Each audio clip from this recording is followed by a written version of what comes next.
প্রিয় দর্শক, আসসালামু আলাইকুম। দর্শক, আপনাদের প্রীতি ও শুভেচ্ছা জানিয়ে শুরু করছি আমাদের আজকের প্রতিবেদন।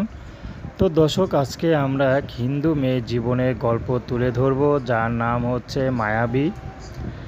মায়াবী নিম্ন মধ্যবিত্ত পরিবারের মেয়ে, কিন্তু মায়াবী বিয়ে শাদী অলরেডি তার বাবা মা দেখছে, কিন্তু মায়াবী বিয়ে করতে রাজি না।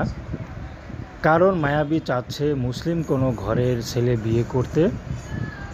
তো মায়াবীকে জিজ্ঞেস করা হয়েছিল যে আপনি আপনার ধর্ম ত্যাগ কেন করবেন। তো মায়াবী একটি কথা বলে যে আমি ইসলাম ধর্মের প্রতি আমার খুব আগ্রহ এবং ভিতর থেকে একটা ভালোবাসা তৈরি হয়েছে।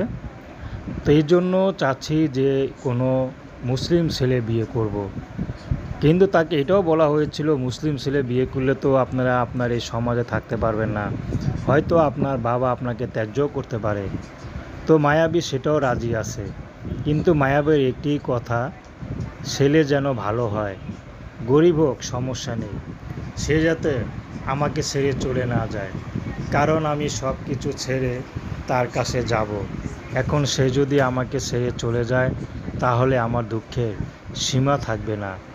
তো মায়াবী বেশি পড়াশোনা করেনি। মায়াবী দেখতে মাশাআল্লাহ খুব সুন্দর, কিন্তু মায়াবী চাচ্ছে এখন হিন্দু থেকে মুসলিম হতে। তো প্রেম ভালোবাসা, সাহায্য সহযোগিতা, বিয়ে শাদী করা একান্ত আপনাদের ব্যক্তিগত ব্যাপার। আসুন আমরা ৫ ওয়াক্ত নামাজ পড়ি। আসসালামু আলাইকুম।